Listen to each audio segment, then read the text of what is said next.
I got a strong inspiration to come and have a conversation with you today, and I felt it building, almost like I was coming into orbit and feeling myself being called home over the past few weeks. So when the idea came, it felt really good to you. It felt really good. So you know for sure that you were in the receiving mode of source energy when that thought came. Yes. Esther's asking herself every day, several times a day, when an idea comes, where did it come from? Which receiving mode was I in? Was I on a high-flying disc when I received it or a low-flying disc when I received it? So, high-flying disc, and you received a question? A topic? I've received several questions, and then as I've continued to meditate every day, and I kind of go through a practice each day where I sit with my journal and I think of different things and practice different thoughts, seeing if I can put myself in a good feeling state. And this week I just got one answer after another, bam, bam, bam. And I was like, well, damn it, I don't have a question for Abraham. We want to offer you a suggestion, because when you meditate and quiet your mind, now you're in the receiving mode. And when those thoughts begin to download and you start receiving, that's a wonderful thing. And then if you feel so inclined, that's when you take your journal and you let the thoughts flesh out a little bit more. The sequence of meditation and then journaling is much more powerful than journaling on your way to meditation. So I'll typically meditate as one of the first things after I wake up in the morning. Yeah. And then I go sit at my favorite coffee shop and I'll get my journal out then and I'll kind of go through this exercise. One of the things that I have noticed is in my meditations, I've been meditating for over 10 years and I enjoy it and I feel really good and I'm continuing to feel better and better through it. And I get to this really good feeling place. There's a new emphasis because meditation has been around forever.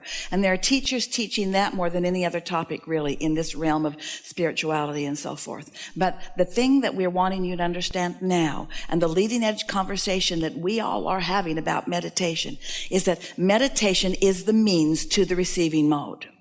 That's what it is.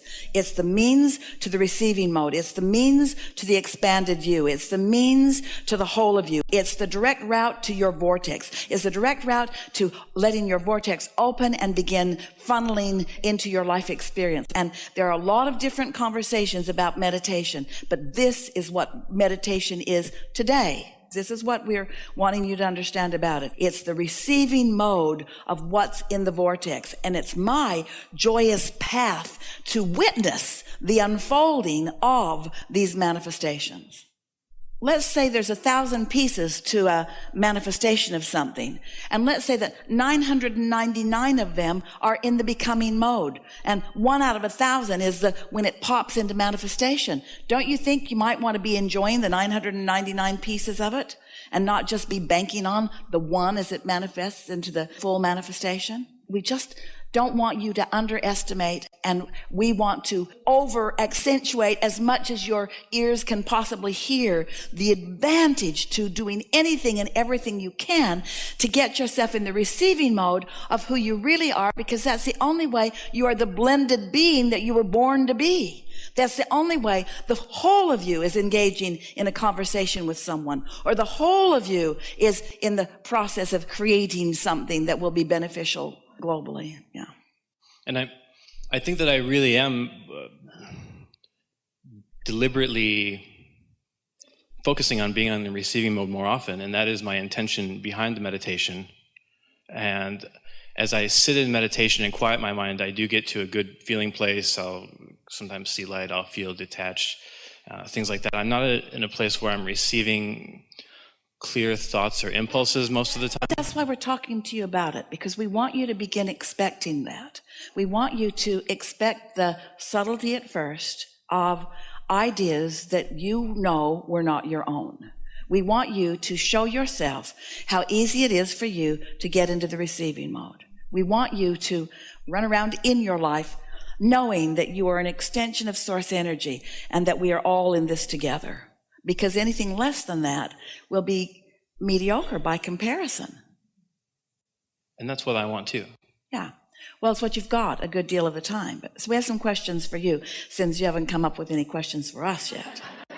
Okay. What makes you go to the coffee shop? Is it a habit, or is it a newfound impulse every day? That's an important distinction, because if you just go because you always go, or if you go because there's somebody there that you're going to meet, That's a different reason than that you got an impulse from your inner, because your inner being, we promise you, will not send you to the same place every day. Because the things you want are in buried location. Yeah, because I'll finish my meditation and say, well, I didn't get a strong impulse, so what the hell am I going to do with the rest of my day? So then you're not really in the receiving mode, are you? So you're acting out of habit, which is what most people do. That means that with all the years that you've been meditating and all the different ways of approaching meditation, now there's this new way of approaching it, which is quieting your mind and allowing your inner being mind to be dominant. And if your mind is inactive and your inner being's mind is dominant, you will receive an impulse. So how can I tweak my meditation practice to accomplish that? You got to quiet your mind. Your mind isn't really quieting. And most people aren't quieting their mind in meditation because they're trying to visualize something or they're trying to make something happen in meditation. It's like praying and pleading. We're exaggerating because it's not a perfect comparison, but it's like a prayer where you're pleading for a result or an improvement. You're not in the receiving mode while you're pleading for something. While a prayer of appreciation, you're in the receiving mode. You see what we're getting at? Attraction is asking and allowing at the same time. I've really been listening to your coaching on meditation and applying it to my meditation practice, but clearly I'm not quieting my mind fully. So what else do you recommend? Maybe you're listening for something different than you think. You've undoubtedly heard the story, we've been offering it so much, about Esther receiving an impulse after coming out of meditation to play with her sound system. And then she did, which led to her discovery of rap and her discovery of playing it loud all through her courtyards. And then the next day in meditation, she just got the strongest impulse to move all of her furniture around in the house, which led to needing someone to help her do it. And when they came to help her do it, they hit it off really well. They were having a wonderful time. And one of them was a rapper. And so now Esther plays her rap music, and now she's got him hooked. He said, what do you do? Because she's weird and happy and prosperous and weird. And she told him, I'm a teacher. What do you teach? Rap. Of course, she's playing with him. But those 2 days of receiving led her to the thing that matters most to her in all of her life, which is being of value to someone who's asking and ready to hear. And so her inner being and his inner being just managed the meeting. But this is the point that we're making to you. It came to Esther. The whole thing evolved in 2 days of meditation back to back, where the impulse was just almost what you would call a frivolous, silly impulse. Suddenly, Esther is ravenous to understand how her music system works. Been in that house for 10 years and never really understood it. And suddenly, she cannot go one more day without understanding it.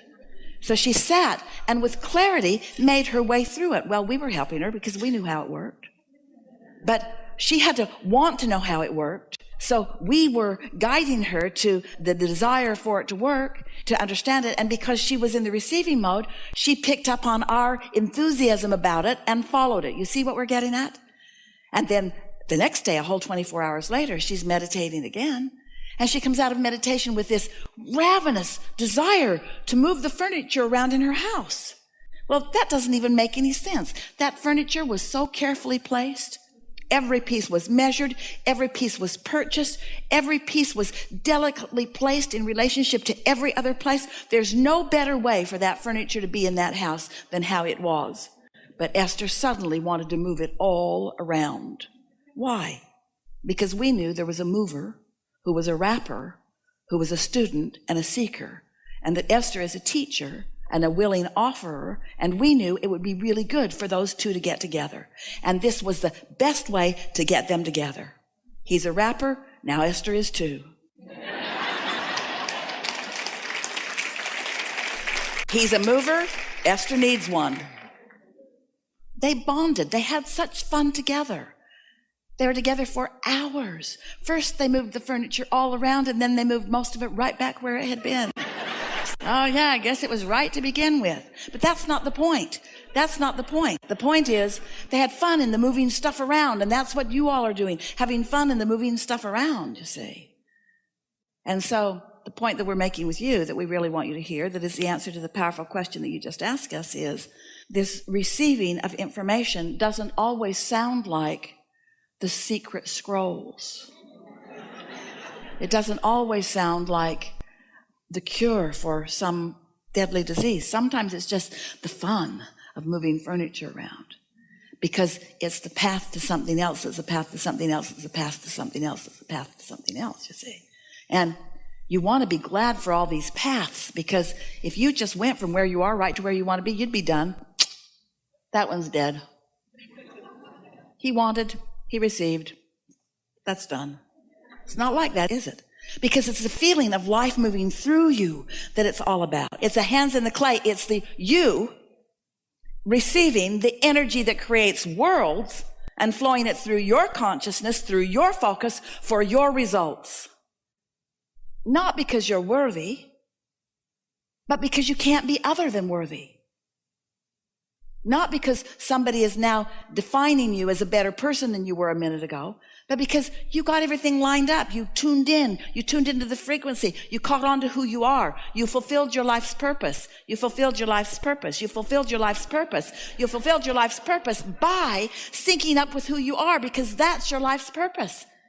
You don't have something all figured out over here that you're on your way toward. Your life's purpose is joyful evolution. Joyful evolution. Your life's purpose is never-endedness. That's your life's purpose. Never to be done. Never-endedness. It's only humans that feel tired when we say that. Helpful? It's helpful. And knowing that and having heard that from past seminars, perhaps I'm not fully quieting my mind because I'm not even I'm not receiving and aware that I'm receiving the impulses that are more mundane. Let us just ask you some questions. So, when you sit, are you comfortable? Yes. Is it early in the day? Yes. And have you deliberately set this time aside so there's nothing nagging at you? Yes. And are you focusing on something? So just for a moment, just focus on that sound in the room. Can you hear it?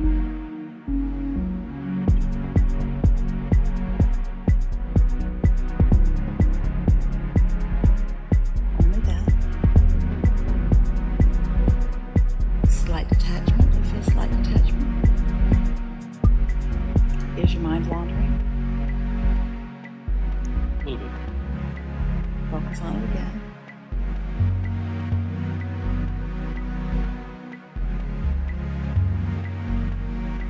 Does your body feel a little different?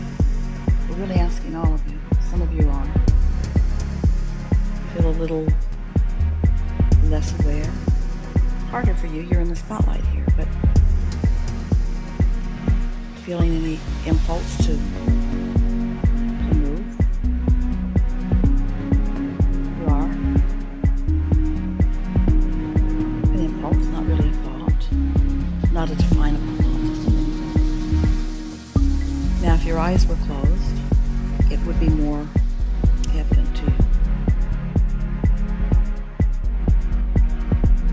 It's like a willingness to think no thoughts, a willingness to carve out time to do nothing, a worthiness to not need to be productive, a worthiness to just be, a worthiness to just allow Source to wrap around you, a worthiness to just be, a willingness to not need to be active, a willingness to not need to do anything, a willingness to just sit in the ethers, a willingness to just let Source wrap around you and through you, a willingness to just wait until there's an impulse, and a willingness to let it be all right if there isn't one, a willingness to just let it be whatever it be without any control of it, without trying to make it something, without trying to understand it. Just let it be. Let it be just this silent space where there's nothing for you to do, nothing that needs to be done, nothing that should be done, nothing that hasn't been done, nothing that should have been done better. Just a willingness to just sit there and be.